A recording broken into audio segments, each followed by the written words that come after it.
5개 함께 하겠습니다. 25쪽을 펴주시기 바랍니다.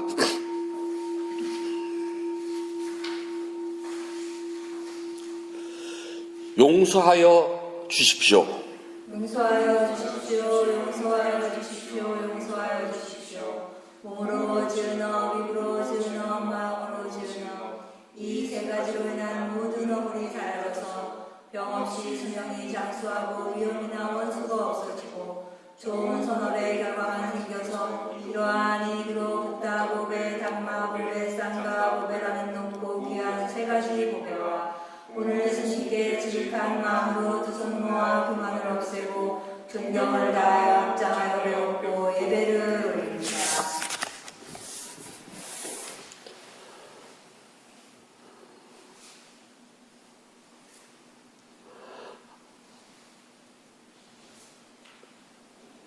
아함 판자실랑 사마디야미 파나디파타 베라마니 시카파당 사마디야미 아딘나다나 베라마니 시카파당 사마디야미 가메수민짜짜라 베라마니 시카파당 사마디야미 무사와다 베라마니 시카파당 사마디야미 수라 메라야메 짜파마다타나 베라마니 시카파당 사마디야미.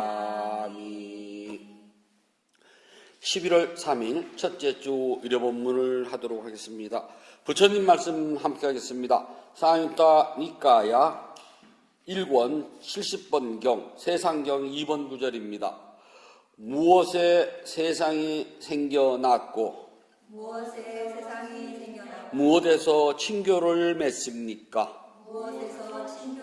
무엇에 집착하여 세상에 전개되며 무엇에 세상은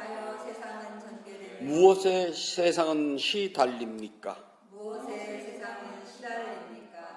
무엇에서 세상이 생겨났고 무엇에서 친교를 맺습니까? 무엇에 집착하여 세상은 전개되며 무엇에 세상은 시달립니까? 무엇에서 세상이 생겨났고 무엇에서 친교를 맺습니까? 무엇에 집착하여 세상은 전개되며 무엇에 세상은 시달립니까? 묻습니다. 부처님께 이 세상은 어떻게 생겨났을까요? 아주 고차원적인 진리입니다.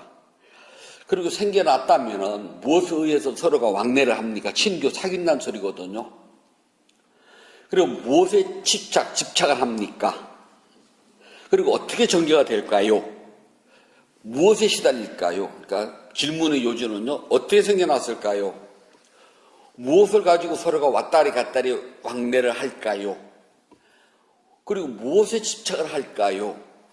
무엇을 의해서 막 일이 벌어질까요? 마지막 다섯 번째, 무엇에 의해서 시달릴까요? 다섯 가지를 질문을 하십니다. 그러니까 질문한 사람도 보통 사람이 아니에요. 부처님은 여기에 대해서 답변을 해 주신답니다. 우리가 신이라고 하는 이 존재는 있잖아요.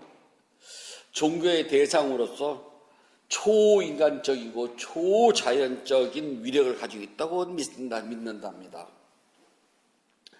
그래서 이 초자연적이고 초위력적인 존재이기 때문에 우리 인간들의 길흉화복을 감당하고 그거를 준다고 믿고 있어요. 그래서 이 신들이 복도 주고 재앙도 주고 그런가 하면은 장수를 주기도 하고 수명의 단축을 주기도 한답니다. 그래서 이 존재들은, 신이라는 존재는 인간보다는 우월하고 전지전능해요. 모든 걸 다 안다고 믿거든요. 근데 과연 신들이 모든 걸 다 알까요? 수많은 신화를 읽어보면 신들이 전체를 다 아는 건 아니거든요. 신들도 모르는 게 있어요. 아무튼 우리 인간들보다는 우월적인 존재인 것은 틀림없어요. 나 신들은 이 세상을 생성하기도 하고 소멸시키기도 한답니다. 근데 이런 신들의 계시를 인간이 듣고 이해를 하면은 신이 존재하지만 신의 어떠한 소리라도 인간이 듣고 또는 듣지를 못한다 말할 것도 없지만요. 듣고 이해를 못한다면 그건 그냥 신들의 영유로 끝나요. 무당들이 신들과 하는 이야기를 공수바지라고 그래요. 예를 들어서 제가 무당한테 가서 왜 이렇게 사업이 안 될까요?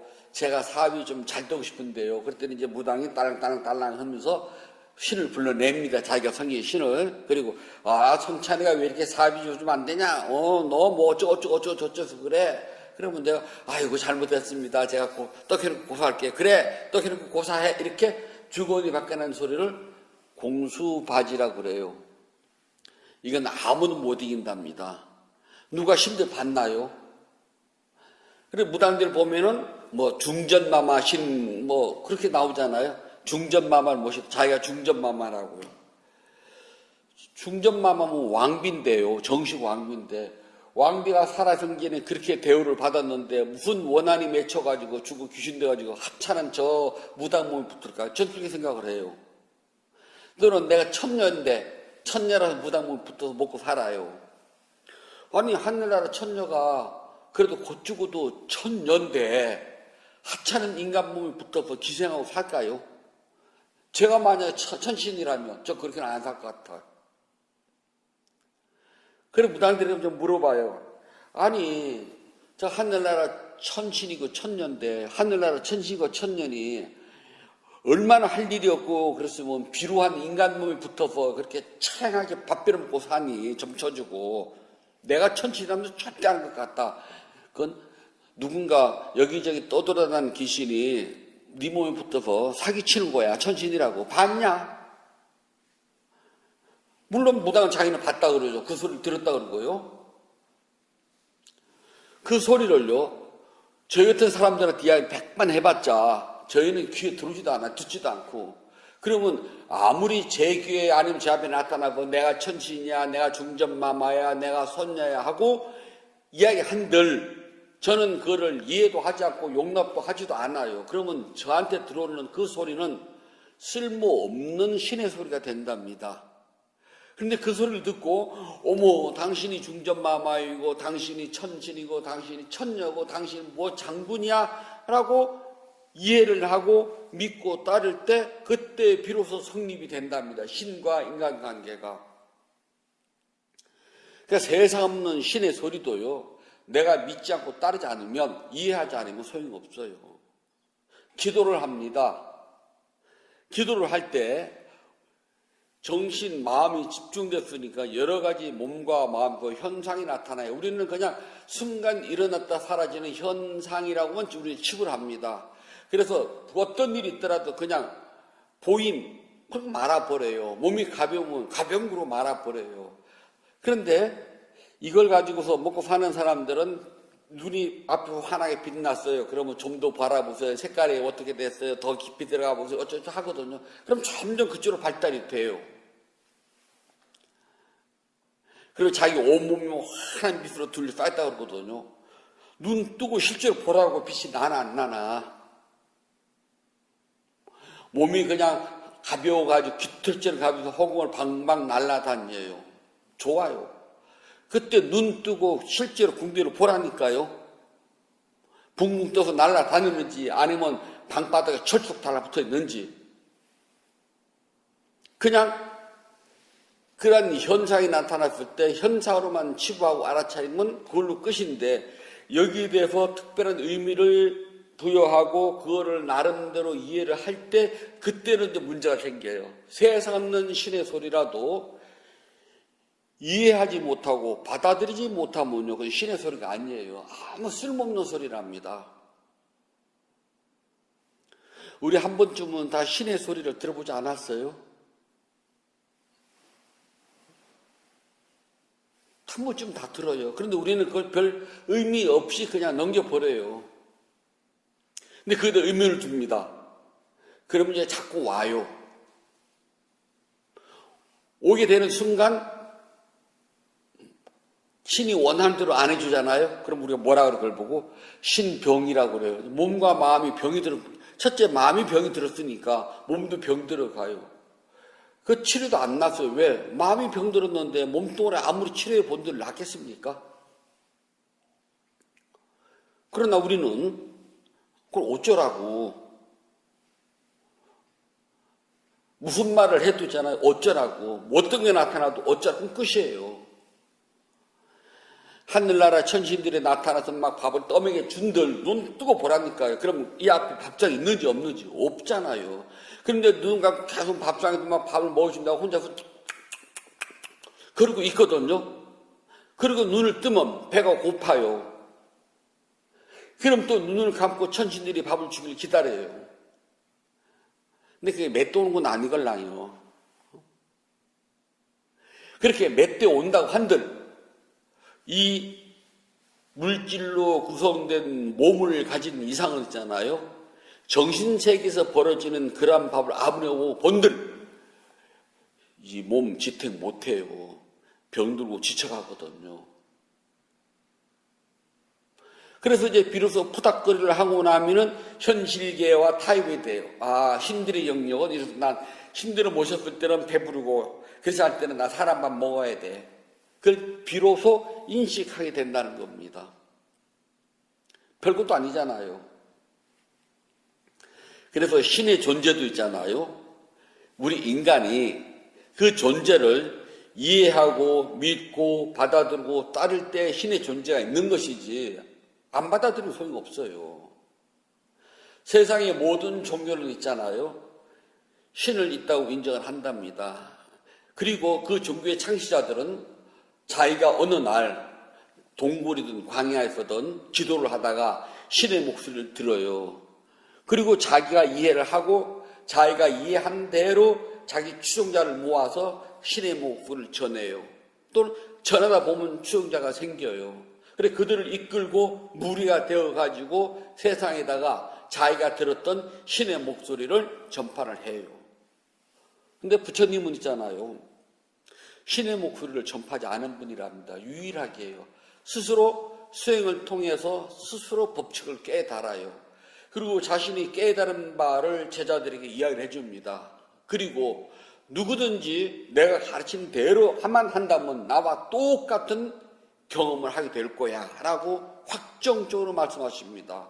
근데 모든 종교에서 최초로 신의 목소리를 들은 사람은 자기만 들었지 다른 제자들은 들은 사람은 한 명도 없다는 것이 공통점이랍니다. 그래서 진짜인지 가짜인지는 우리가 인식이 안 되고 그리고 참 애매모호해요. 그러나 불교는 부처님 가르침 대로 하면 내가 갔던 길을 똑같이 갈 수가 있어. 가봤더니 똑같아요. 그리고 오늘 첫 번째 읽은 경 아냔타 깨달았구나. 나와 똑같았구나. 그렇지. 너 경험했지. 나도 그거야. 라고 부처님이 얼마나 기뻤겠어요. 부처님은 1차 법문 실패하시잖아요. 2차 법문 실패하십니다. 그리고 3차 법문은 여기 와서 하세요. 5명의 반짜왁기라 그래요. 머리를 딴 사람, 머리를 기른 사람. 그 소리거든요. 그들한테 사니까 처음에는 안 믿어요. 아유, 당신, 그래도 내 말 좀 들어봐. 내가 언제 그런 적이 있니? 조금만 들어봐. 조금만, 요만큼만 할게. 그래, 그들이 지금 최초의 말씀을 듣다 보니까 아냐타 존자는 맞아.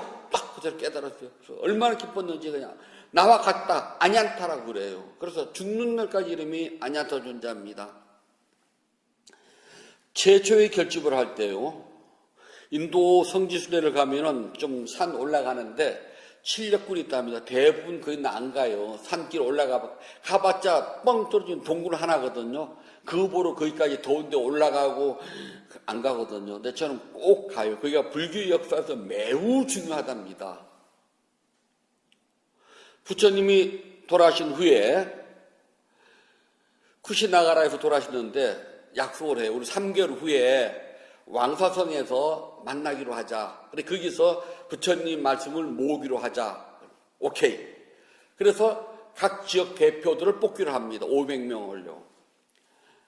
와 보니까 부처님 생전에 신심 있는 불자들이 너도 나도 부처님과 부처님 제자들에게 이런저런 절을 져가지고 공양을 해요.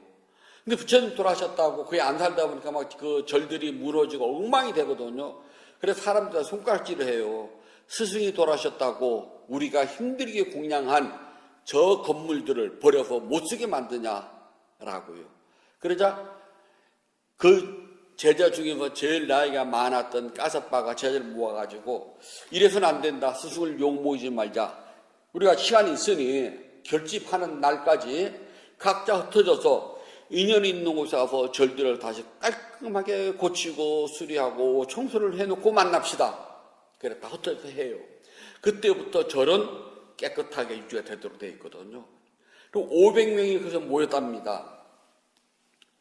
아난다 존자가 법상에 올라서 왕이 공양한 상아로 만든 부채를 들고 가습 존자가 묻습니다. 서로가 마주보고서요. 부처님 최초의 가르침이 언제 어디에서 무슨 말씀하셨습니까? 부처님 최초의 가르침은 우리가 알고 있는 녹야원에서 하셨습니다. 그때 부처님께서 나는 이렇게 들었습니다. 부처님에게. 그리고 이 최초의 담마자카왈라를 초전 법륜경을 이야기를 하자 그때까지 살아있었던 꽃냐냐 존자께서요 눈물을 그렇게 기록에 나와요. 눈물을 펑펑 흘리면서 돌아가신 부처님을 다시 뵙는 듯 합니다. 최초의 그 말씀을 나는 들었습니다. 지금과 똑같습니다. 아주 고귀한 시간이었답니다. 그리고 꼭 가봐야 될 때거든요. 근데 왜 안 가는지 몰라요. 다리 아프면 얼마나 아프다고. 아무튼 여기서 부처님과 똑같은 깨달음의 경지를 처음 뵀다는 소리예요. 그래서 절에서는 어서 오십시오, 안녕히 가세요 소리를 안 해요. 요즘은 절에 가보면 불자들이나 스님들이 어서 오세요, 안녕히 가세요 그러는데 우리가 영업집이냐고요. 절에서는 잘 오셨습니다, 잘 가셨습니다 라고 이야기를 해요. 최초의 비구들이 왔을 때 부처님께서는 에히 삐쿠 그래요. 에히 잘 왔노라. 한문으로는 설레, 잘 선자, 착할 선자가 될 때는 잘이라고 그래요. 올레자, 잘 왔노라. 그리고 잘 가거라. 세상에 길은 참 많다.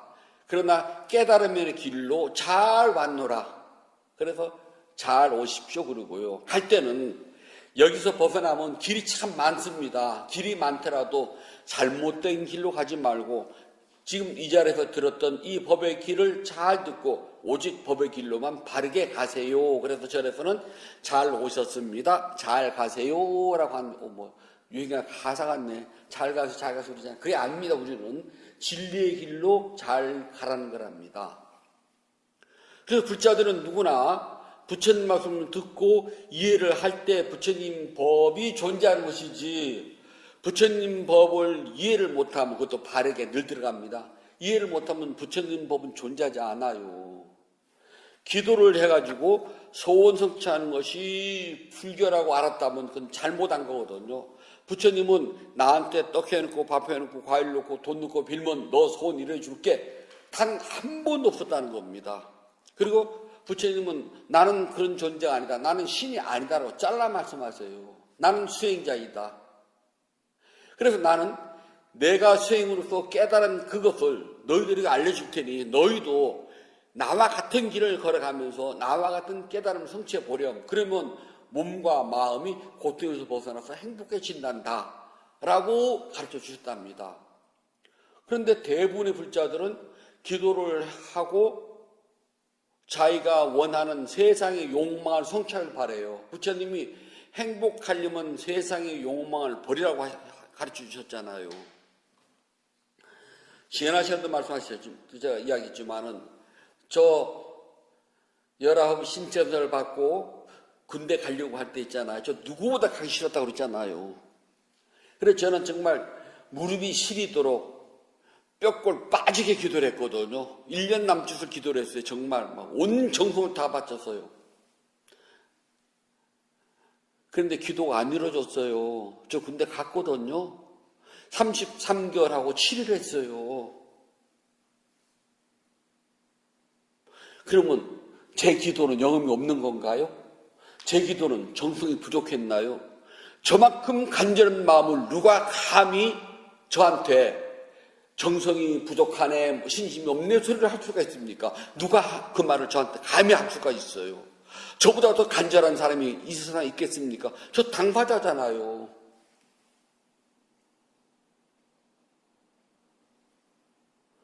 지금 군대와 제가 갔던 70년대 군대는 하늘과 땅 차이예요. 요즘 다 신품 중에 저희 때는 있잖아요. 보급 경제의 달, 그래서 한 달에 한 번씩 있잖아요. 떨어진 장비 다 꺼내놓고 바느질 다 했답니다. 탄띠도 바느질하고 수동피도 옷도 바느질하고 구부러진 철모 옷도 망치로 다 뚫어피고 팬티질하고 매달 했어요. 그리고 우리 중대마다 재봉병이 있어가지고 떨어지는 걸 다 자체를 다 꿰매서 입고 그랬어요.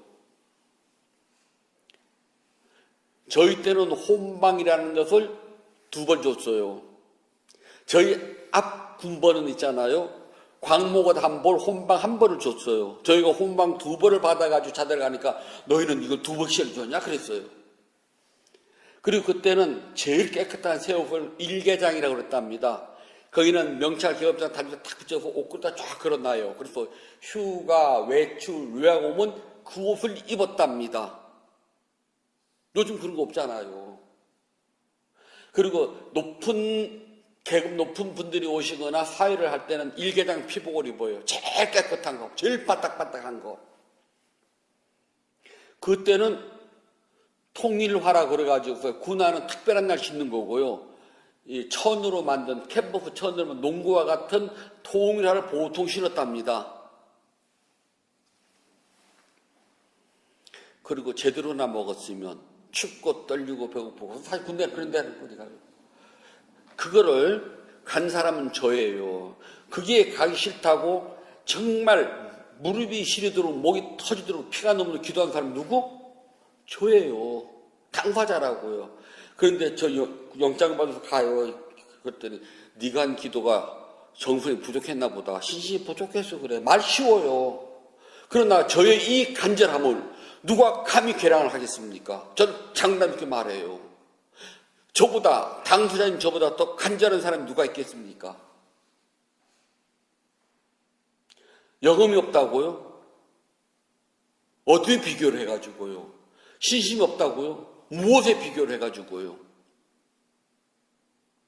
꼭 그냥 목을 잘라야지만 신심이 있나요? 탁 뿌리고 성냥을 탁 해야지만 신심이 있나요? 우리는 부처님 말씀을 잘못 이해를 하고 실천하기 때문에 불교가요, 이해가 안 됐기 때문에 영험이 없답니다. 그래서 성립이 잘 안 돼요. 바르게 이해를 하지 못하면 이 세상에서는 아무 필요 없는, 존재성이 없는, 가치성이 떨어지는 것일 뿐이랍니다. 그래서 불교가 시답지 않는 종교가 돼가지고 세상과 자꾸 멀어져 가요.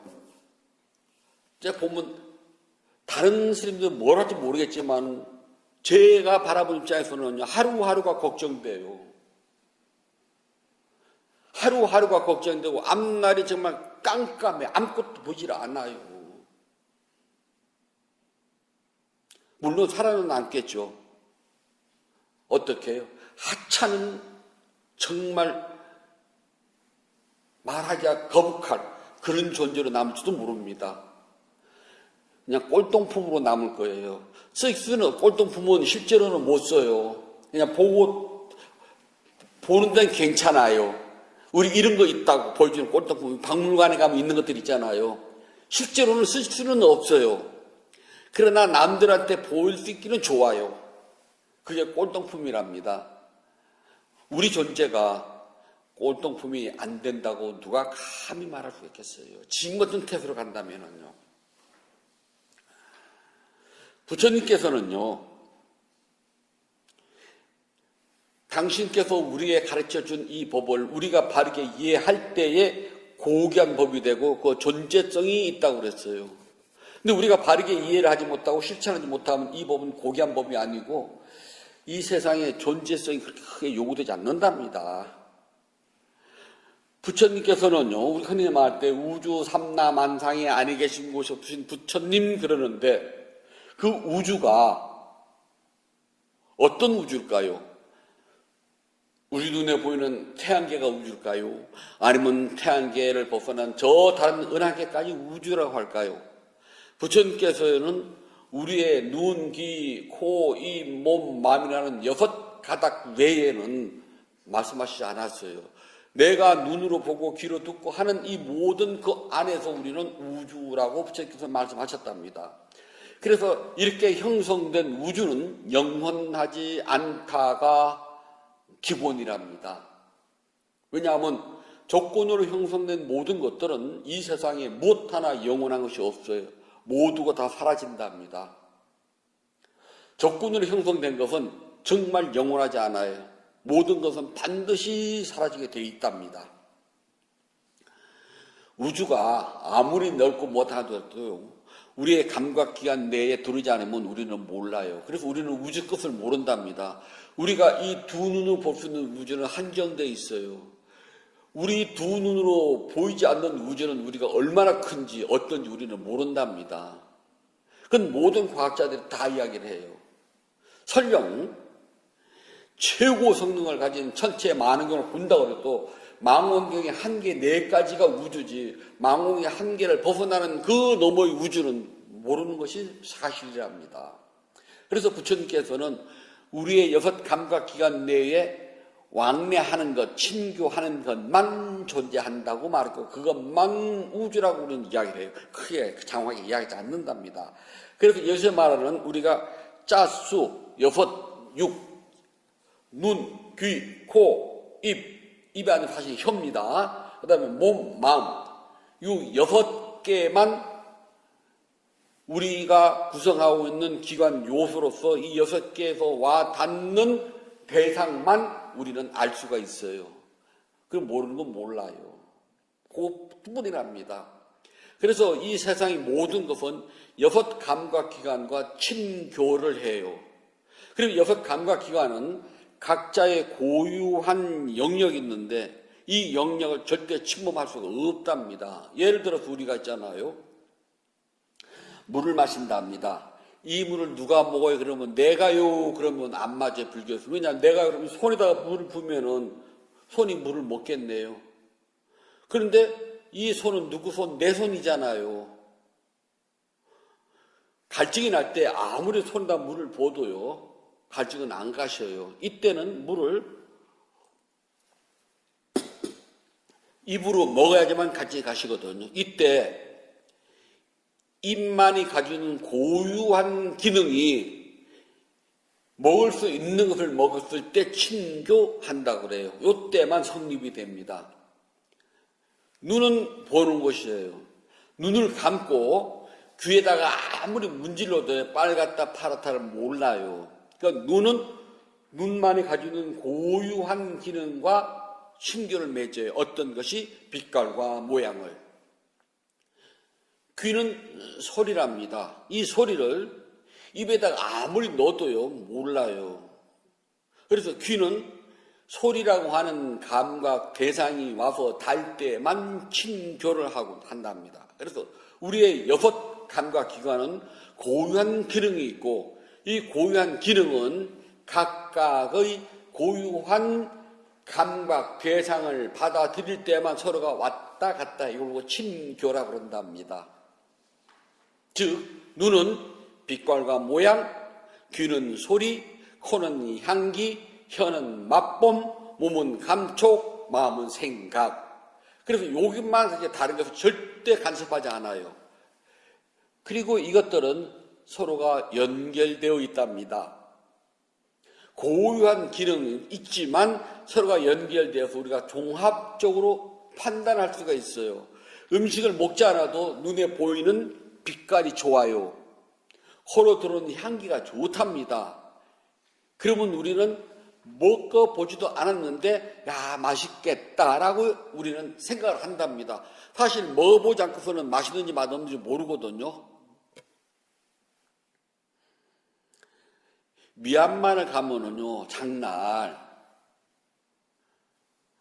하얀 우리 저기 매미 유충 같은 게 있잖아요. 군뱅이. 그게 살이 통통하게 찐겨요. 이따만해요. 그거를 바라보면 우리는 있잖아요. 징그러워요. 그런데 아주 잘 차리면 나가시들 있잖아요. 그 살 통통한 걸 이렇게 손가락으로 골라요. 그럼 그 자리에서 튀겨주거든요. 그러면 그게 굉장히 맛있답니다. 전 안 먹어봐서 몰라요. 그게 낮에는 안 나오거든요. 밤에 나오고요. 또 스님들은 살아있는 생명체를 찍어서 저거요 그러면 안 되거든요. 튀겨놓은 건 먹을 수가 있어요. 근데 그건 저도 먹어보고 싶은데 아무도 그걸 안 사주더라고요. 근데 미얀마 분한테 물어봤어요. 제가 마시놨더니 너무 맛있다는 거예요. 그들 편에 되면 혀에서 살살 녹는데요. 그 튀겨놓으면 바삭함과 그 안에 크리미하고 하는데 진짜 말만 들으면 침 꾹꾹 넘어가요. 근데 실제로 안 먹어서 모르거든요.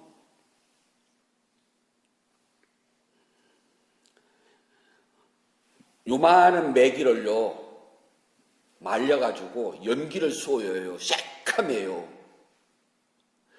그거를 불에다가 구워가지고 넣기도 하고 그래가지고 뭐 조리도 해요. 그러면 노순일 사이는 그게 꼭 올라와요.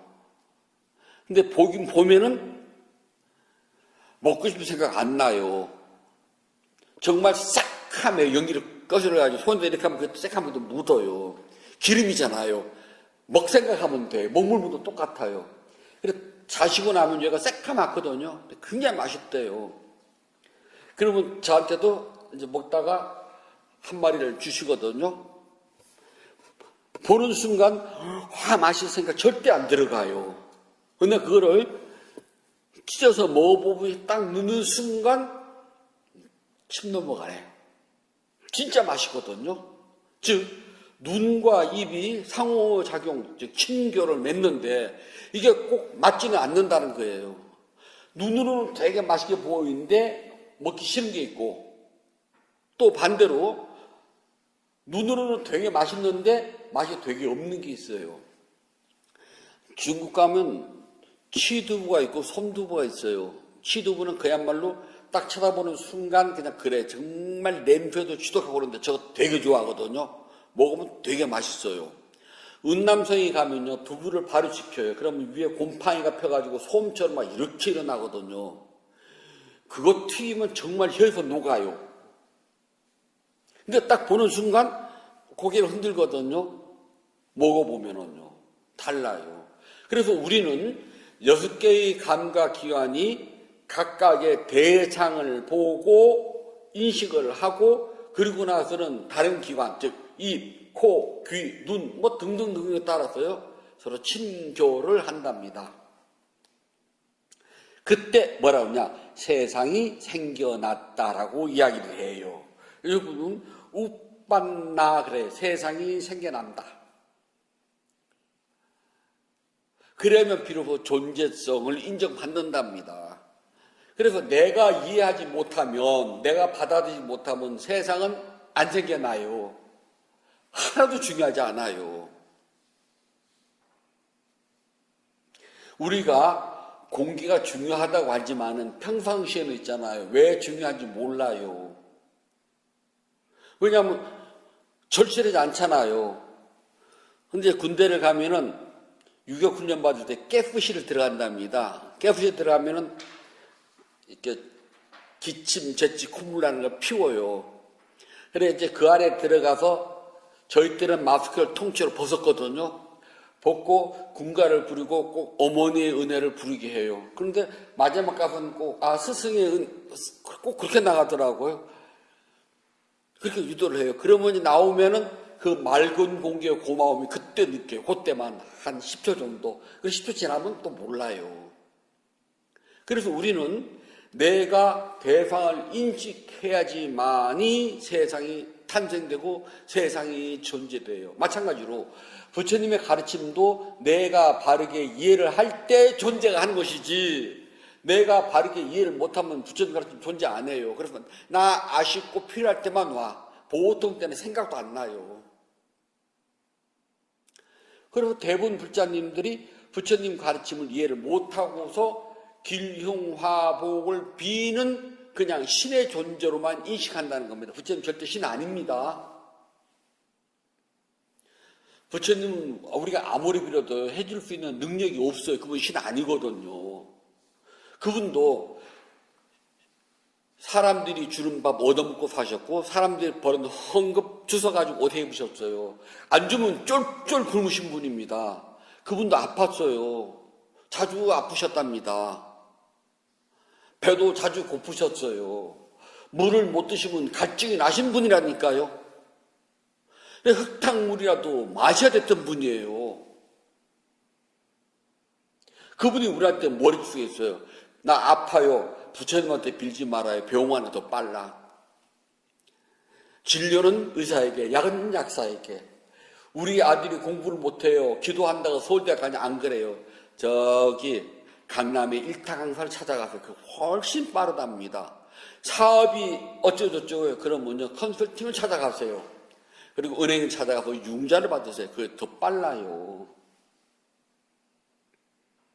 부처님은 그런 욕심에 차 있는 사람들에게 욕심에서 벗어나서 행복하게 살 수 있는 방법을 가르쳐 주신 것이지 그런 욕심을 채워주지 않는 분이라니까요.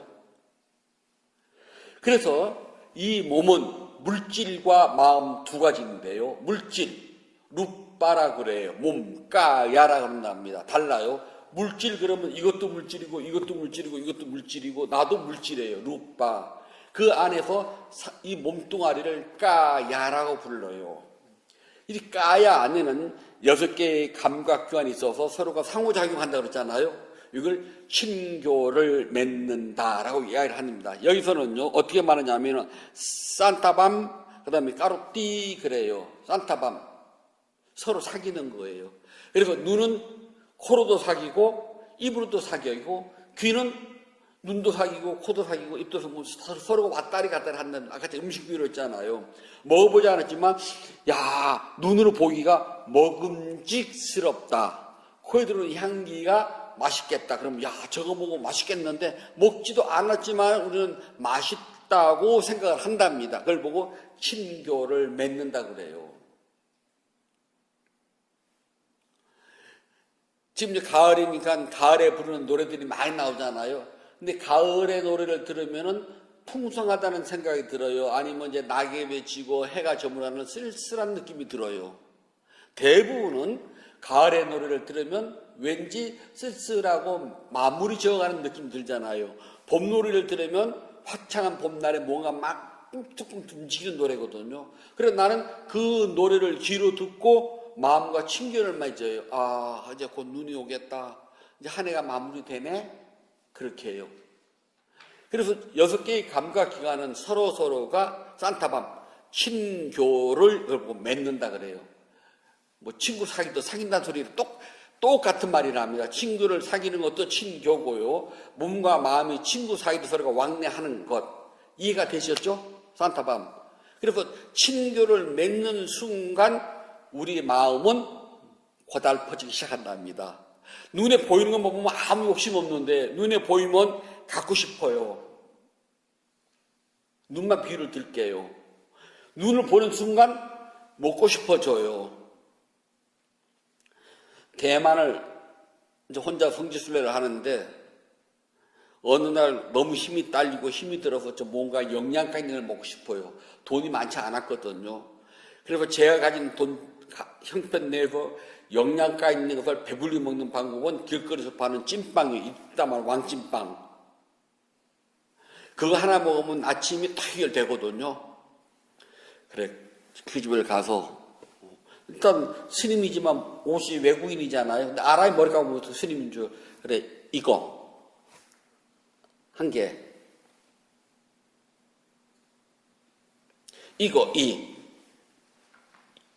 한 개, 그랬더니 뭐라고 그래. 말은 알았지만 뭐 시험 뚝딱 계속 이거. 그랬더니 그 빵집 사장님이 이따만해진 빵을 탁 쪼개요. 그리고 고기를 잡아서 눈을 보여줘요. 그때 제 손을 딱 잡고 막 끌고 갔더니 그 밑에 한 두어 좀 들어가서 채소 보니까 이제 한문 알잖아, 채소. 그거를 자기 돈을 사주는 거야. 이거 나 그래서 온 거 아니거든. 제 눈과 입과 몸은 친교를 맺어서 그 고기가 들어간 전 그 왕만두를 찾는 것이고, 이분은 눈으로 제 머리와 옷을 보니까 스부가 틀림없어. 근데 이분은 생각을 하기를 스부가 이걸 보면 안 돼. 그래서 저를 친교를 해가지고 저쪽 끌고 간 거거든요. 그래서 대만을 떠나온 데까지 종래 그걸 못 사먹었어요.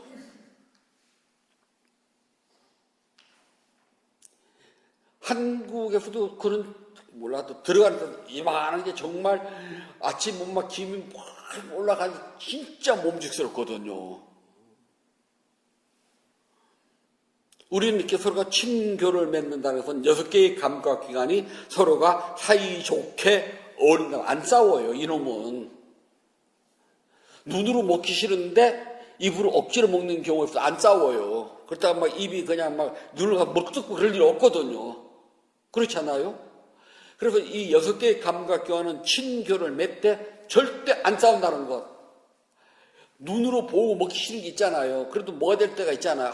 좀 먹기 싫은데 그런 뭔가를 취하지만 그렇다고 해가지고 입이 눈앞에 너 왜 내가 먹기 싫어 쳐다보라고 막 이빨이 나와서 막 눈을 지글지글 그 경우는 없다니까요. 그래서 친교라고 그래요. 산타밤 서로가 사이좋게 비비고 살아요. 그게 나랍니다.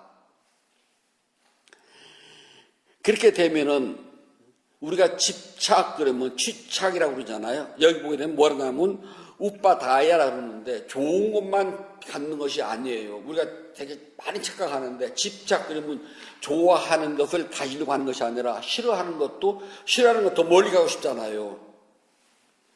인도 성지순례를 할 때 저는 웬만하면 반찬 싸가지 말라고 그래요.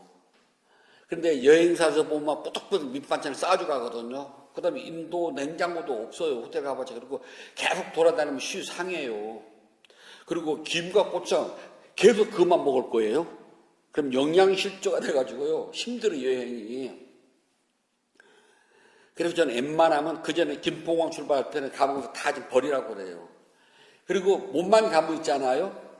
배고프면 다 먹게 돼 있답니다. 제 경험이에요. 3일 안 먹잖아요. 4일째부터는 다 먹어요. 눈은 쳐다보면, 코는 냄새를 맡으면 먹기 싫어요. 그러나 몸은 안 먹으면 죽는다는 걸 아니까요. 집어넣어요. 집착은요, 좋아하는 것만이 아니라 싫어하는 것을 더 싫어하고 멀리 보내려고 해요. 오는 날까지 걷는 사람은 하나도 못 봤어요.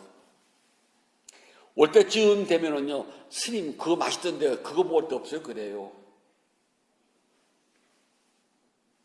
그리고 우리가 먹는 카레와 인도 카레 생각하면 큰 코 다칩니다. 달라도요, 머리끝과 발바닥처럼 달라요. 맛도 향기도 다 달라요. 그리고 집집마다 가면은 카레가 다 달라요. 마치 우리 집집마다 된장찌개 맛이 다 다르듯. 그런데 정말 싫어하지만 몸이 욕을 하잖아요. 그래서 취착은 2가지. 정말 싫어하는 걸 더 멀리 보내려고 하는 것. 좋아하는 것은 더더욱더 가고 싶어 하는 것. 그래서 어느 전에 인도를 갔다 왔는데 그 불자님 한 분이 자기는 그날 이후로 인도 갔다 그날 이후로 집에서 카레를 절대 안 해준대요. 먹지도 않고 해주지도 않는데. 왜? 카레는 냄새만 맡아서 막 토할 것 같다고. 아니 얼마나 맛있는데 그게. 같이 가봅시다. 제가 인도의 갖가지 맛있는 카레와 갖가지 불량식품을 다 사드릴게요. 보지는 말고 먹기만 하면 돼요. 이렇게 인도 가면 튀김이 많거든요. 꼭 설탕 시럽을 올려요. 그러면 파리가 새까맣게 안 난답니다. 손님이 제가 가면 파리를 툴툴 털어내고 그걸 담아줘요. 그거 되게 맛있어요.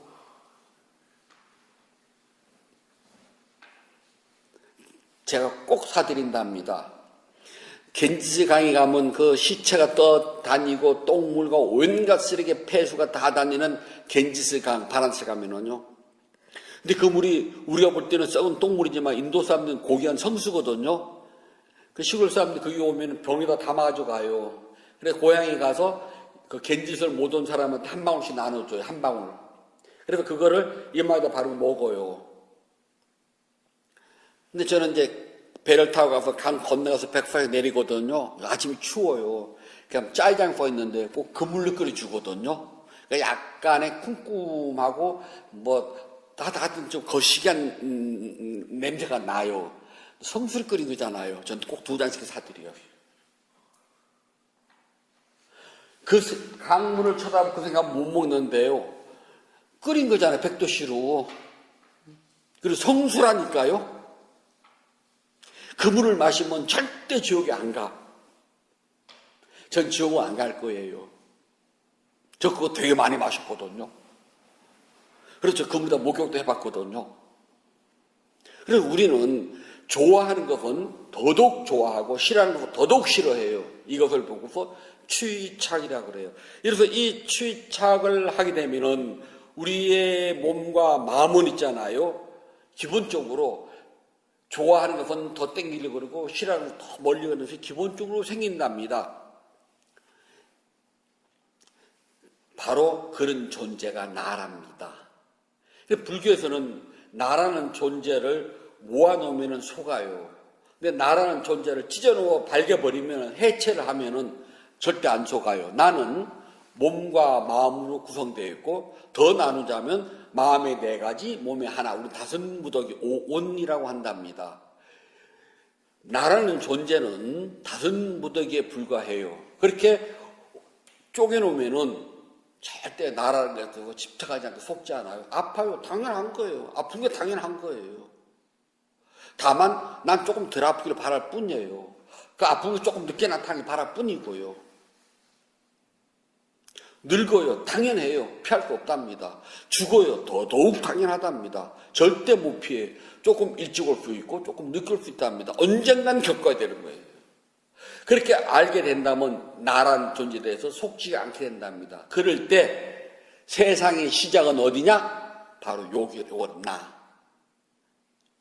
5무더기가 모였을 때 세상 시작이 되고 그때부터 속기 시작을 해요. 그러나 5무더기를 쪼개놓으면 있잖아요. 집착이 사라지기 때문에 속질 않아요. 그럼 이 세상도 쪼개지는 것뿐이랍니다. 영원하지 않아요. 우리가 지구의 시간으로 봤을 때는 우리의 삶은 얼마 안 돼요. 하지만 앞으로 남은 지구의 시간을 보게 되면 언젠가 이 지구도 사라질 존재랍니다. 우리 다 알고 있잖아요. 배웠잖아요. 언젠가는 지구도 사라져요. 태양도 사라진답니다. 나라는 존재는 뭉쳐놓으면 속아요. 근데 부처님은 해체하라 그래서 쪼개놓으라고. 쪼개놓으면 우리는 속질 않아요. 우주 삼라 만상이 아니라 나의 몸과 마음이라고 하는 물질과 비물질인 5무더기가 이 우주의 시작이고 세상의 시작이 된답니다. 불교를 바르게 이해한다는 것은 세상을 바르게 이해한다는 말과 똑같아요. 세상을 바르게 이해하기 때문에 언젠가는 전부 다 두고 가야 될 것들, 내 것 없어요. 다 두고 가야 된답니다. 제가 늘 말씀드리잖아요. 제 거 없다고. 그냥 열애한가 사준 것이고 부처님 것이고 여러분 것이지 내 거 아니라고. 저 죽을 때 가져갈 게 뭐가 있어요? 딱 하나. 내 엄만 가지고 간답니다. 그 이상 더도 덜도 내가 가져갈 수 있는 건 아무것도 없어요. 이 몸뚱아리, 애지중지한 이 몸뚱아리도 놓고 가는데 뭐를 가져갈 수가 있을까요? 그래서 속지 마십시오. 이 세상은 나라고 하는 5무더기에서 시작된답니다. 우주 삼라만상도 나라고 하는 5무더기에서 시작돼요. 그런데 이 5무더기를 뭉쳐놓으면 속아요. 불교는 쪼개는 연습을 한답니다. 나는 물질, 비물질 크게 2가지. 더 쪼개면 물질 하나, 정신 4개, 5무더기가 나예요. 이 5무더기가 결합되면 우리는 살았다라고 하고 5무더기가 흩어지면 우리는 죽었다라고 이야기를 한답니다. 죽음은 언제든지 찾아올 수 있답니다. 죽음은 시간을 예고하지 않아요. 언제 어디서 어떻게 올지를 모른답니다. 그 순간 세상은 끝난답니다. 세상이 끝나기 전에 우리는 부처님 가르침을 바르게 이해를 하고 바르게 실천해가지고서 조금이라도 부처님께서 말씀하신 그 깨달음의 세계를 향해서 요만큼만 더 가면 돼요. 다들 문고리는 잡았거든요. 힘차게 밀면 돼요. 밀까 말까 망설이지 말고요. 요만큼만 더. 그리고 우리 아파요. 당연하답니다. 늙어요. 당연해요. 죽어갑니다. 당연해요. 이건 아무도 피하지 못한답니다. 육체가 있는 이상 고달픈 삶은 끊어지지 않아요. 그러면은 이 육체가 있을 때 깨달음을 이룰 수가 있답니다. 그래서 몸은 깨달음을 이루는, 깨달음을 완성시키는 아주 좋은 도구랍니다. 그래서 몸을 법기라고 그래요. 이 법기를 애지중지할 줄도 알아야 돼요. 그렇다고 해서 취착하는 건 아닙니다. 깨달음을 이룰 수 있도록 함부로 굴리지 말고 아프면 치료도 해주고 있잖아요. 피곤하면 좀 쉬어주기도 하고 배고프면 먹어도 줘야 되고 갈증 나면 마셔도 줘야 된답니다. 그렇게 잘 아끼고 보호를 해가지고 깨달음을 이루는 데 쓰지 욕심을 이루는 데는 써서는 안 된답니다. 왜냐하면 세상의 시작이 난 줄 알았다면 깨달음의 시작도 나라는 것을 알게 된답니다. 부처님께서 말씀해 주셨습니다. 여섯에서 세상이 생겨났고 여섯 때문에 친교를 맺는다. 여섯을 지착하여 세상은 전개되며 여섯에 세상은 시달리노라.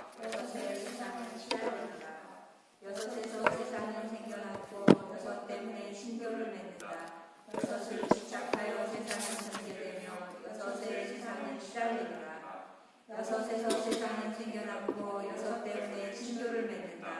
여섯을 집착하여 세상은 전개되며 여섯의 세상은 시달리노라. 법회 회양하겠습니다. 272쪽 펴 주시기 바랍니다.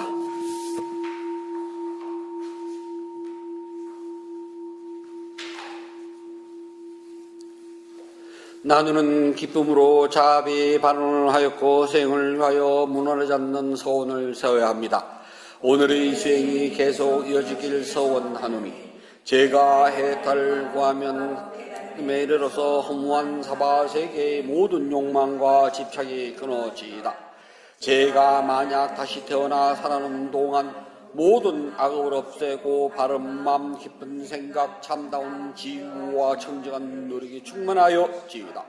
담마에 이르는 힘과 저의 노력과 실천 수하는 힘으로 어떤 마장도 제 가까지 않길 기원합니다. 부다와 돈 높이신 스승님 그리고 성수는 쌍가의 힘으로 저의 마지막 탄생일지라도 마장이 절대로 접근하지 않길 기원하나이다. 모든 선업공덕을 고르게 나누어 가지소서. 사두 사두 사두. 모든 선업공덕을 고르게 나누어 가지소서. 사두 사두 사두. 모든 선업공덕을 고르게 나누어 가지소서. 사두 사두 사두. 11월 3일 첫째 주 유료 법회를 마치도록 하겠습니다. 모두 행복하세요.